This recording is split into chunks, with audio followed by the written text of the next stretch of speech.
আমাদের মধ্যে অনেকেই আছি আমরা যারা ইলুশন এবং হ্যালুসিনেশনের পার্থক্য করতে পারি না, এই দুইটাকে গুলিয়ে ফেলে। চলুন হ্যালুসিনেশনস এবং ইলুশনসের একটা পার্থক্য বা এই দুইটা যে একটা ভিন্ন বিষয় তা বোঝার এবং উপলব্ধি করার চেষ্টা করি। প্রথমেই আমার সাথে ঘটে যাওয়া একটা ঘটনা বলি। ও হচ্ছে যে আমি একদিন রিক্সা দিয়ে আমি যেখানে থাকি সেখানে যাচ্ছিলাম বা এক জায়গায় নামবো।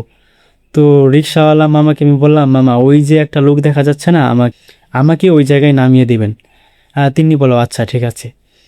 তো আমি যখন ওইটার কাছাকাছি গেলাম তখন আমি নিজে উপলব্ধি করলাম এখানে আসলে কোনো মানুষ নেই।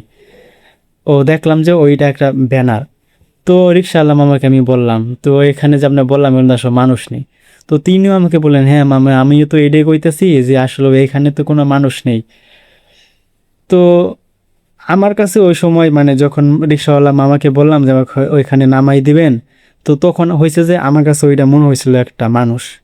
তো এখানে একটা বিষয় হলো যে দেখেন আমি শুরুতে হয়তো অন্য কিছু একটা দেখছিলাম, তো একটা পোস্টার দেখছিলাম, সেটাকে আমি ভুলভাবে উপলব্ধি করছি, একটা পোস্টারকে মানুষ ভাবছি। এইটা হচ্ছে এক ধরনের ইলুশনস। আরেকটা আছে সেটা হচ্ছে হ্যালুসিনেশনস। হ্যালুসিনেশন হইতেছে যে ধরেন আমি হেঁটে হেঁটে আসতেছি, আমার কাছে মনে হচ্ছে যে কেউ একজন আমার পিছনে পিছনে হেঁটে হেঁটে আসতেছে।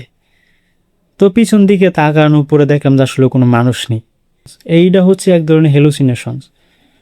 তো হ্যালুসিনেশনের যদি একটা সংক্ষিপ্ত সংজ্ঞা বলি, যে যার বাস্তবে কোনো ভিত্তি নেই তারপরেও সেটাকে বিশ্বাস করি বা অনুধাবন করি, এইটা হচ্ছে হ্যালুসিনেশনস।